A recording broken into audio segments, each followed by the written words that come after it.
Alright. I said I would not record at night, and yet here I am. I'm very tired. I think I like the summer in Seattle, but when it's hot, I do get tired really fast.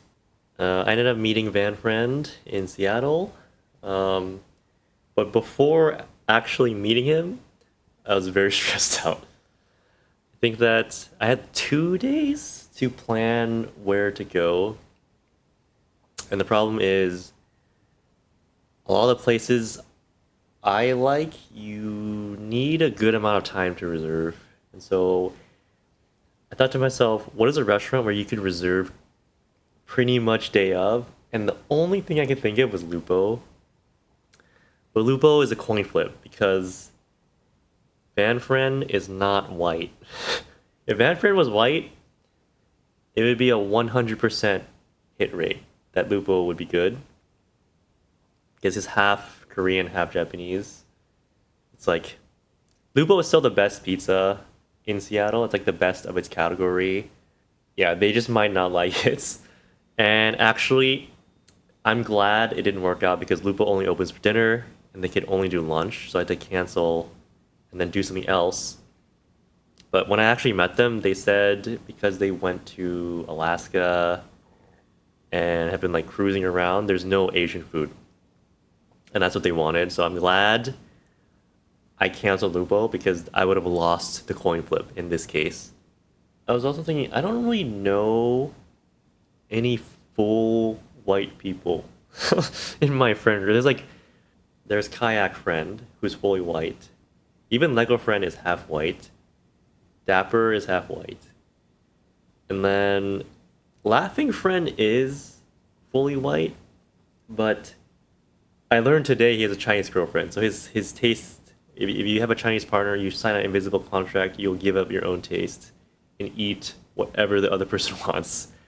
That's inclusive of me in the past and Lego Friend and pretty much everyone else I know. And so I don't no, I don't have that many people where it's easy because Seattle is still a white centric taste place. Um, I didn't know I was like, oh no, what do I pick now? Because I can't. Oh, and I couldn't do Kamonegi because they can't seat 6 people, and we have. I think the max is like 5. It would have been so easy if I picked a Fremont Wallingford spot because you could always move slowly towards Gasworks Park, and then you could relax in Seawolf Bakery or Salt's. Not Hello M. There's like another Vietnamese coffee place. You could go there. I don't know if they drink or not, but there's Fremont Brewing, Chocolati, the hot chocolate place. There's like so many good places all right next to each other, and there's like good amount of variety too. But maybe it's because it's the most explored place for me. I used to live there, but the only other place I could think of was Ukami Kabuta, which is the tonkatsu place. Um, they had one reservation left for 11 a.m. for 6 people, and they allowed it. And then I didn't know. Okay, I assumed that they were already in Seattle, but maybe were trapped on a boat or something. But I was wrong about that. They came to SeaTac, and then they had to rent a car, and then eventually they have to meet someone in northern Washington. And so, because SeaTac is terrible, everything was delayed, and we had to eat closer to like 12:15. And so my backup, if they wouldn't allow me to delay it, was Taurus Ox, which surprisingly had same day reservation also. Maybe I should have thought of Taurus Ox before because it's definitely the more special restaurant compared to Okami. And actually, just speaking after all the events were over, I was messaging Jim Bro friend, and he said, "Why didn't you go to Tendon Kawaku? Could have also went there too." I forgot they have a Seattle spot, but It is in Chinatown, which is the craziest place in Seattle. I don't know if they want to go there. So yeah, that would have been another option. I think I checked both Revel and Jewel in Fremont, and they didn't have it. Because that would have been such an easy. Actually, I don't even know if they have lunch. Maybe one of them did, but yeah, they didn't have it either. But anyways, the meal was solid. I think most of them enjoyed it. One of them got the curry one, which I've never seen someone order, but she said it was not that good. But at least the tonkatsu itself is always good. And also a weird thing, but the rice at this place also always tastes really good. God, I just realized now it's also hard to pick stuff from for someone who's from Los Angeles because they just have access to everything.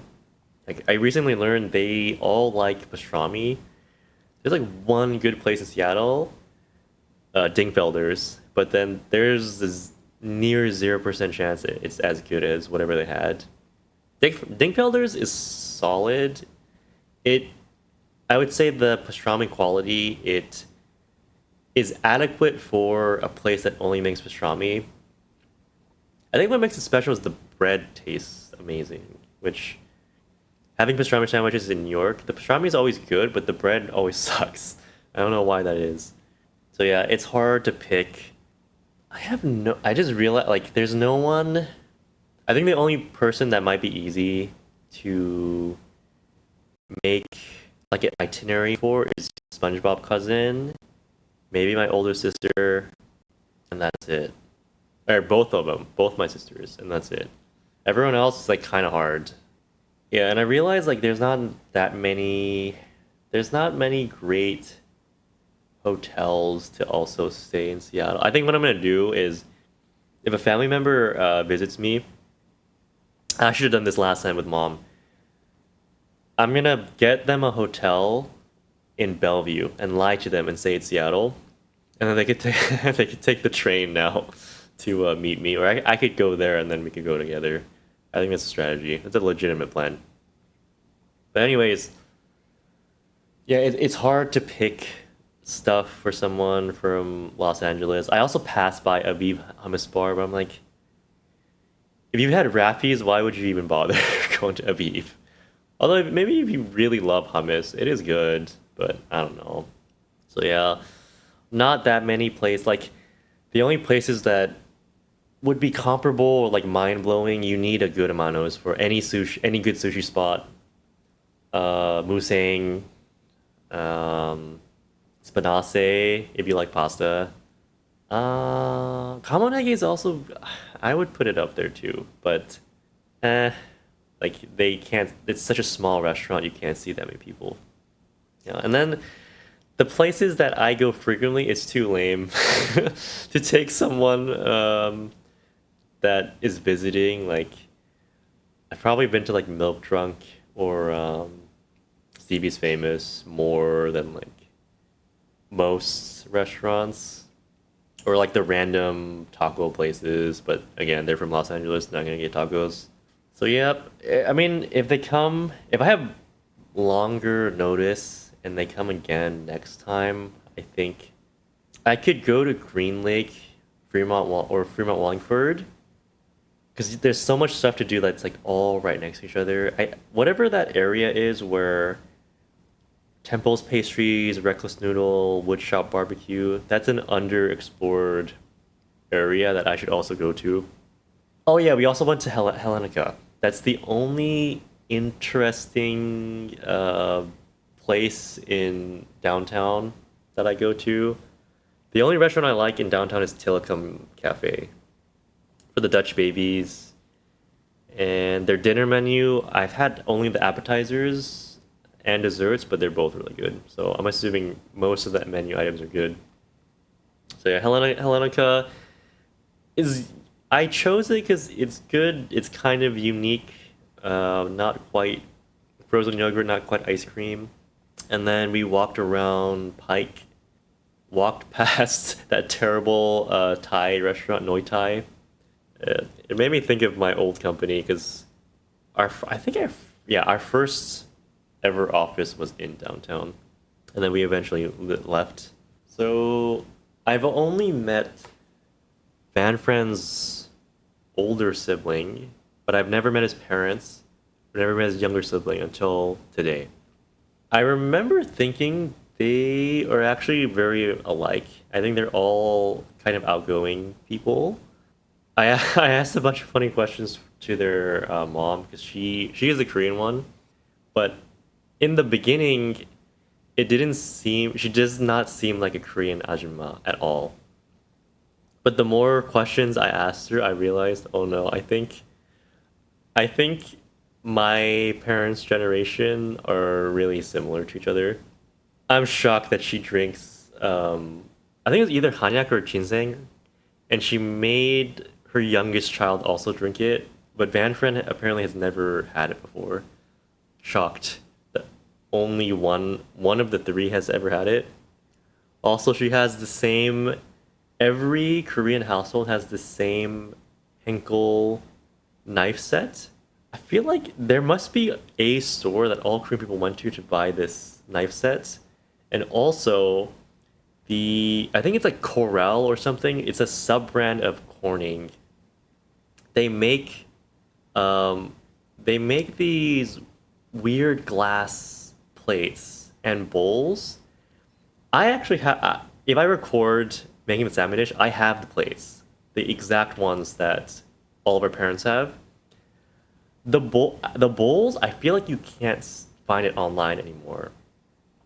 I found it. I should have just bought it. I found it in a California Korean bakery, and they were selling the. It's like a semi-shallow bowl with this green fern or something decorations in the middle. I've always wondered is I call these trauma plates and bowls. And I've always wondered is this a Korean American thing that all our parents bought the same bowls? But I realized it is not. Because I follow this Korean artist Minoi, and in one of her posts, she has the trauma bowls, like this green thing, this green bowl. And if they're not being made anymore and they're all sold out, I think I might ask SpongeBob Cousin's mom to let me inherit her trauma bowls. They're very useful, perfect size, and yeah, like the shape is perfect for this thing. Um, I have the plates. I have the plates, but I just need the bowls now, and I should have just bought it at that whatever Los Angeles Korean bakery. I should just bought it right then and there.